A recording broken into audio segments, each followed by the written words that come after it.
السلام علیکم، میں آپ کا شاعر سید محمد طالب رشید۔ رمضان کے الوداع جمعے میں ایک دردناک حادثہ پیش آیا۔ کراچی ایئرپورٹ سے چند لمحوں کی دوری پہ ایک پلین کریش ہو جاتا ہے جس میں 100 سے زائد 102 کے لگ بھگ مسافر سوار تھے، جس میں سے صرف 2 معجزاتی طور پر بچ جاتے ہیں، باقی سارے شہید ہو جاتے ہیں۔ اور فوراً ہی چند گھنٹوں کے بعد، اس حادثے کے چند گھنٹوں کے بعد، پی آئی اے کے ترجمان ارشد ملک کا فوراً سے بیان آتا ہے، فوراً سے ان کا اسٹیٹمنٹ آتی ہے کہ ہماری پلین میں کوئی ٹیکنیکل پرابلم نہیں تھی۔ اور اس میں 2 باتیں سامنے آئی ہیں، میں آپ کو بتاؤں کہ ایک تو جب جو ہمارے پائلٹ تھے انہوں نے جب پلین لینڈ کرنے کی کوشش کی تو ان کے غالباً ویل یا جو اس کے نیچے کا انڈر کیریج ہوتا ہے وہ کھل نہیں سکا، تو انہوں نے فوراً اڑان بھری، انہوں نے راؤنڈ لیا، پھر دوبارہ جیسے انہوں نے سیکنڈ اٹیمپٹ میں اس کو لینڈ کرنے کی کوشش کی تھی، وہ لینڈ نہیں ہو سکا اور جو ہے پلین کریش ہو گیا۔ دوسری بات یہ کہ پائلٹ اور ایئر ٹریفک کنٹرول کے درمیان جو کمیونیکیشن لاسٹ میں پائی گئی ہے، اس میں یہی پائلٹ بتا رہا ہے اپنے ایئر ٹریفک کنٹرول والوں کو کہ ہمارا انجن لاسٹ ہو چکا ہے۔ تو یہ 2 باتیں سامنے آئی ہیں۔ بہرحال تحقیقات بھی چل رہی ہیں، لیکن مجھے بڑی حیرت ہے کہ ایٹ لیسٹ جو سمجھدار بندہ ہوگا وہ ہمیشہ پہلے تحقیقات کو دیکھے گا، پھر کوئی اسٹیٹمنٹ دے گا اپنی، یا پہلے کوئی معائنہ کرے گا پھر کوئی اسٹیٹمنٹ دے گا۔ فوراً چند گھنٹوں کے بعد ہی کوئی تحقیقات جب تک پائے تکمیل تک نہیں پہنچ سکی، فوری ان کا اسٹیٹمنٹ آ جاتا ہے ارشد ملک صاحب کا، اور وہ کہتے ہیں کہ ہمارا کوئی ٹیکنیکل مسئلہ نہیں ہے پلین کا۔ تو اس بات پہ تھوڑی سی حیرت ہوتی ہے۔ اور اگر یہ بات مان بھی لی جائے، جیسے کہا جا رہا ہے کہ کوئی ٹیکنیکل پرابلم نہیں تھی، تو اور یہ حادثہ جو ہے وہ پائلٹ کی غفلت کی وجہ سے اگر پیش آیا ہے، تو سوالیہ نشان تو سر تب بھی ہے کہ کیا ہماری ٹریننگز اتنی کمزور ہیں کہ ایک پائلٹ کسی ایمرجنسی کو فیس ہی نہیں کر سکے؟ تو یہ بھی ایک سوال یہاں پہ نمودار ہوتا ہے جس کو جاننے کی ضرورت ہے۔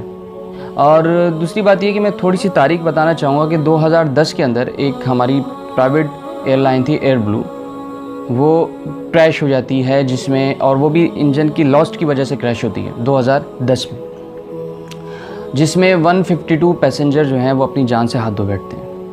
پھر 2012 میں ایک اور واقعہ پیش آتا ہے جو ہماری Boeing airline, Bhoja airline, اس میں 121 مسافر شہید ہو جاتے ہیں۔ پھر 2016 میں واقعہ پیش آتا ہے جو کہ اسلام آباد جا رہا تھا، اور اس میں آگ لگتی ہے، اور اس میں بھی تقریباً 47 پیسنجر شہید ہو جاتے ہیں، اور کسی کی کیس کی بھی کوئی تصدیق شدہ بات سامنے نہیں آئی۔ ان تمام کیس کی فائلز بند ہو گئیں، ایک دوسرے پہ الزام لگا کے جو حقیقت ہے وہ کبھی سامنے نہیں آئی۔ تو میں نے اس درد کو بتانے کی، میں نے ان کی چیخوں کو، ان کی آہ پکار کو ایک شاعری میں پرونے کی کوشش کی ہے۔ میری اس نظم کو سنیے گا، اور اللہ تعالیٰ ہمارے ملک کی، ہمارے لوگوں کی، ہمارے وطن عزیز کی حفاظت فرمائے۔ میری اس نظم کو سنیے گا، آپ کا بھائی شاعر سید محمد طالب رشید، جزاک اللہ۔ ایک دم چھا گیا رنج و غم کا سما، درد اور آنسوؤں کی ہے یہ داستاں۔ ایک دم چھا گیا رنج و غم کا سما، درد اور آنسوؤں کی ہے یہ داستاں۔ ایک پل میں لگا زندگی رک گئی، موت کے سامنے زندگی جھک گئی۔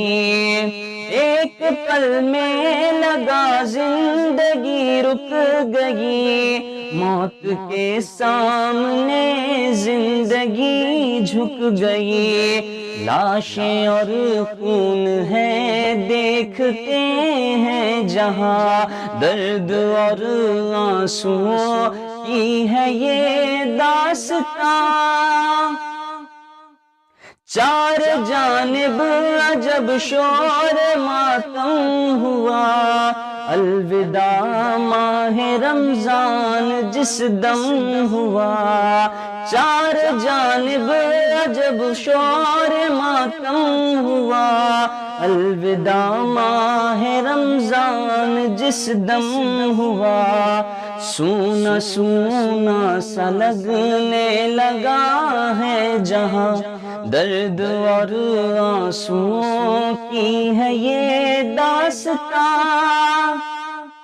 عاجزی میں رہو مت تکبر کرو، نعمتوں پر خدا کی تشکر کرو، عاجزی میں رہو مت تکبر کرو، نعمتوں پر خدا کی تشکر کرو، خاک ہو جائیں گی ساری رنگینیاں، خاک ہو جائیں گی ساری رنگینیاں، درد اور آنسوؤں کی ہے یہ داستان، ایک دوجے پہ بہتان لگاتے گئے، ذمہ داری سے بس جا چھڑاتے گئے، ایک دوجے پہ بہتان لگاتے